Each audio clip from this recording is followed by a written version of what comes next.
है कि उनके पेट का दर्द है और वो दर्द उभर के बार बार आ जा रहा है। उनको लग रहा था कि हमारा 17 के बाद हो सकता है 22 में नंबर लग जाए। 22 के बाद उनको अब दिख रहा है कि 27 में भी नंबर नहीं लगने वाला है और आगे लग रहा है कि शायद 47 तक नंबर ना लगे। तो इसलिए वो उनको परेशानी हो रही है। औरंगजेब ने किस तरीके से लोगों का खून बहाने का काम किया, नरसंहार करने का काम किया, लाखों लोगों की जीवन लीला को समाप्त करने का काम इस देश में किया है, ये इतिहास गवाह है सभी कुछ। उत्तर प्रदेश सरकार के 8 साल पूर्ण होने के उपलक्ष्य में 3 दिवसीय कार्यक्रम का आयोजन रामपुर के नुमाइश ग्राउंड में आयोजित किया गया, जिसका उत्तर प्रदेश सरकार के सहकारिता मंत्री और रामपुर के प्रभारी मंत्री JPS राठौर ने फीता काटकर शुभारंभ किया। नुमाइश ग्राउंड में हर विभाग की ओर से स्टॉल लगाए गए थे और सभी विभागों द्वारा जो भी सरकार की जन कल्याणकारी योजनाएं थीं उनको प्रदर्शनी के रूप में लगाया गया था और लोगों को उन योजनाओं के बारे में भी बताया गया। सहकारिता मंत्री JPS राठौर ने सभी स्टॉलों का जायजा लिया और मीडिया से रूबरू हुए। JPS राठौर ने 8 साल में हुई सरकार की उपलब्धियों के बारे में बताया। उसके बाद अखिलेश यादव के दिए गए बयानों पर भी पलटवार किया। JPS राठौर ने कहा कि ये उनके पेट का दर्द है जो बार बार उमड़कर बाहर आ रहा है।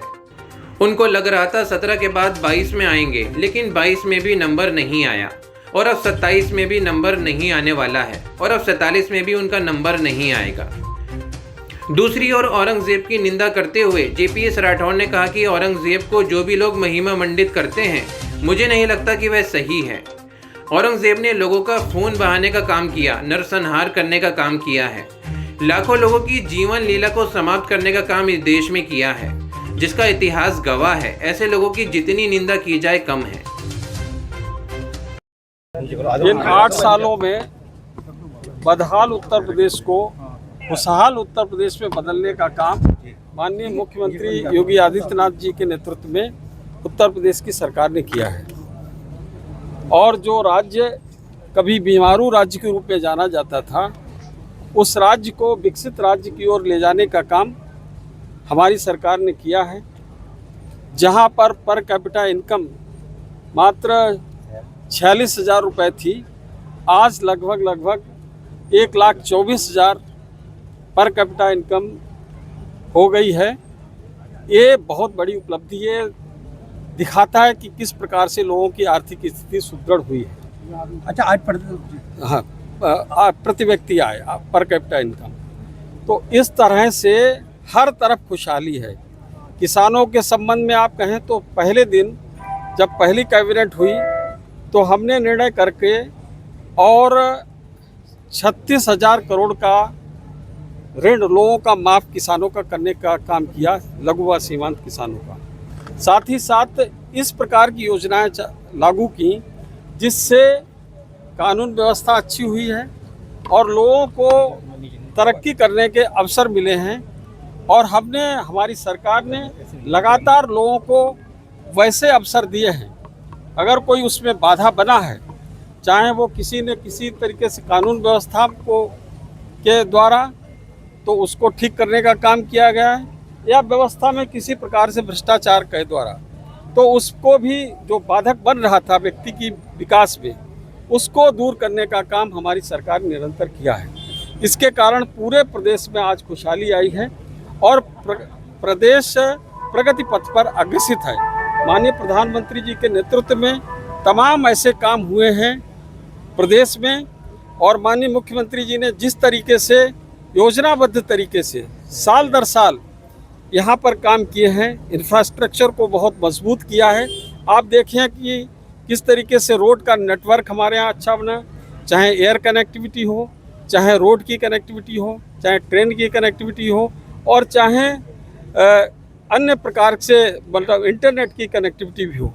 हर तरीके से कनेक्टिविटी को हमने बेहतर से बेहतर करने का प्रयास किया है और हमें खुशी और प्रसन्नता इस बात की है, हम उत्तर प्रदेश के सरकार के द्वारा उत्तर प्रदेश को लोगों वो सब कुछ देने में सक्षम और सफल हुए हैं जिसके लिए वो हकदार थे। और हमें इस बात की बहुत प्रसन्नता है कि हम जनता की अच्छी तरीके से सेवा कर सकें। अखिलेश यादव जी ने कहा है कि जितने 8 साल में बवाल हुए, उत्तर प्रदेश को बर्बाद कर दिया भाजपा ने। देखिए, ऐसा है कि उनके पेट का दर्द है और वो दर्द उभर के बार बार आ जा रहा है। उनको लग रहा था कि हमारा 17 के बाद हो सकता है 22 में नंबर लग जाए, 22 के बाद उनको अब दिख रहा है कि 27 में भी नंबर नहीं लगने वाला है, और आगे लग रहा है कि शायद 47 तक नंबर ना लगे। तो इसलिए वो उनको परेशानी हो रही है। बाकी प्रदेश की जनता खुशहाल है, और केवल वही लोग दुखी हैं जो लोग सत्ता के लालच में बैठे हुए कि किसी न किसी प्रकार से उनको सत्ता हासिल हो जाए। तो वो समाजवादी पार्टी से जुड़े हुए लोग ही केवल दुखी हैं, इसके अलावा कोई दुखी नहीं, सब लोग प्रसन्न हैं। मंत्री जी, औरंगजेब की कब्र को लेकर के विवाद चल रहा है। एक मिनट यार। मंत्री जी, औरंगजेब की कब्र को लेकर विवाद चल रहा है।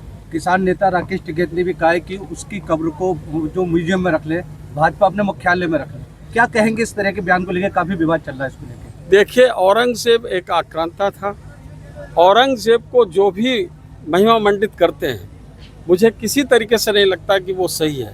औरंगजेब ने किस तरीके से लोगों का खून बहाने का काम किया, नरसंहार करने का काम किया, लाखों लोगों की जीवन लीला को समाप्त करने का काम इस देश में किया है, ये इतिहास गवाह है। सभी कुछ चीज़ें इतिहास में लिखी हुई हैं। उसके बावजूद भी लोग औरंगजेब का महिमा मंडन करते हैं, ये किसी हद तक बर्दाश्त नहीं है। और ऐसे लोगों की जितने बयानों की और उनके कृत्यों की जितनी निंदा और भर्त्सना हो सकती है, वो सब करना चाहिए।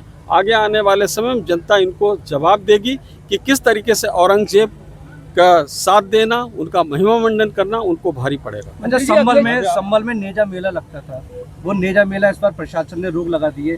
उसके बाद अब ईद भी आ रही है, उसके जुम्मे की नमाज भी है, अलविदा की नमाज भी है।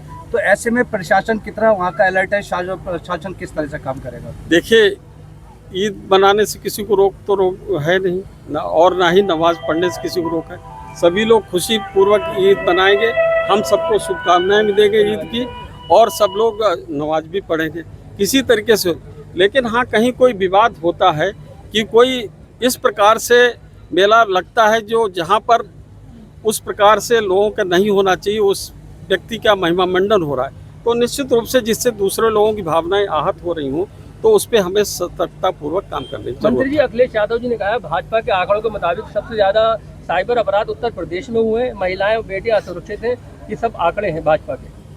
ये भाजपा के आंकड़े कहाँ हैं? मुझे लगता है समाजवादी पार्टी ने भी कभी ऐसे आंकड़े जारी नहीं किए। जो नेशनल क्राइम ब्यूरो है, उसने जो आंकड़े जारी किए हैं, उसमें लगातार हम आंकड़ों में मतलब ये चाहे बलात्कार की घटनाएं हो, चाहे हत्या की हो, चाहे अपहरण की हो, सभी प्रकार के आंकड़ों में कमी आई है। चाहे महिलाओं के साथ उत्पीड़न की हो, हर एक प्रकार की, इवन दहेज हत्या में भी कमी आई है। तो इस प्रकार से ये कौन से, मुझे लगता है अपने शासनकाल के आंकड़े पढ़ लेते हैं और बोलने चले आते हैं।